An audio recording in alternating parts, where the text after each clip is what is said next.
आमा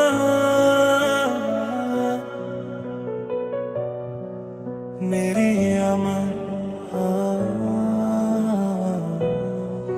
9 महिना कोखमा बोकियो संसारमा जन्म दियो हरेकको पीडामा आफू लडी मलाई सुख दियो मेरो चाहना पूरा गर्न मेरो मनको कुरा बुझिदियो मन भित्र भित्रै आफू रुई सधैँ मलाई खुसी दियो अचम्म लाग्छ देख्दा तिम्रो ममताको खोला आमा शब्द सायद भगवानले नै बनाएको होला त्यसैले आमा बन्ने शब्द पहिले बन्न जान्या होला तिम्रो जस्तो सङ्घर्ष क्षमता कसैको छैन होला दिनहरू राम्रै सँग बित्दै गयो मेरो बाल्यकाल तिम्रो यादमा पनि बढ्दै जान्छ मेरो आत्मा बल तिमीसँग भएपछि लाग्दैन कसैको पनि डर मेरो रक्षाको लागि भनिदियो सधैँ तिमी डर आज मुक्ति माग्दैछु आमा तिमीसँग एउटा असल छोरो भन्न सकिन सायद तिम्रो माया बढी भएर होला ममताको अर्थ बुझ्न सकिन दिन रात सङ्घर्ष गरेर भए पनि मेरो इच्छालाई मर्न दिएन आफू आफैसँग हरेर भए पनि मलाई कहिले हर्न दिएन आमा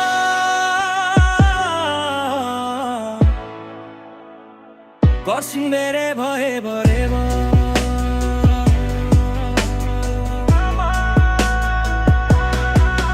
हरेक साल नयाँ वस्त्र अनि तिम्रो साथमा रमाउने गर्थे सधैँ त्यो तिम्रो न्यानो काखमा हरेक पाइला हिँड्न सिकायो समायो हातमा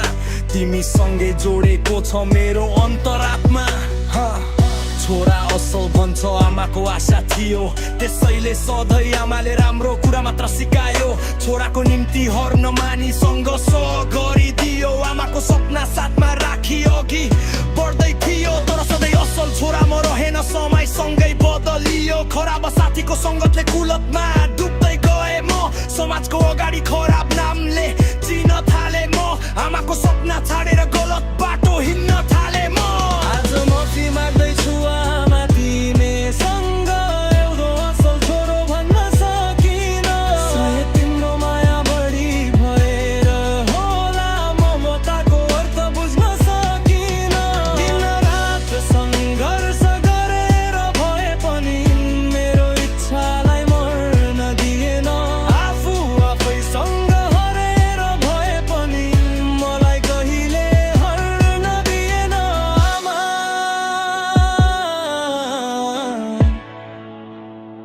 बेसुधेर बने बराबो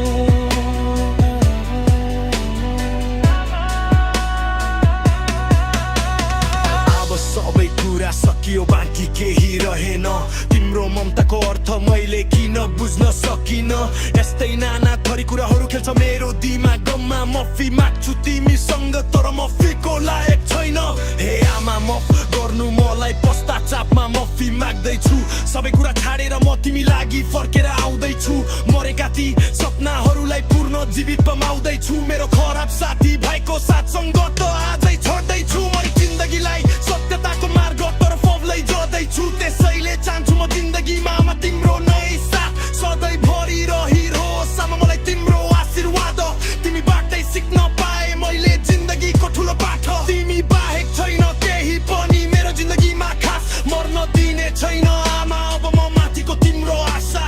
धेरै ठुलो गल्ती गरेछु मैले सक्नुहुन्छ आमा भने गर्नु मलाई माफ सानो हुँदा हरेक पाइलामा आमा थामिदियो मेरो हात अब बुझ्ने भए म बुढेसकालमा थामिदिन्छु तिम्रो हात आज माफी माग्दैछु आमा तिमीसँग एउटा असल छोरो भन्न सकिन सायद तिम्रो माया बढी भएर होला ममताको अर्थ बुझ्न सकिन दिन रात सङ्घर्ष गरेर भए पनि मेरो इच्छालाई मर्न दिएन आफू आफैसँग हरेर भए पनि मलाई कहिले हर्न दिएन आमा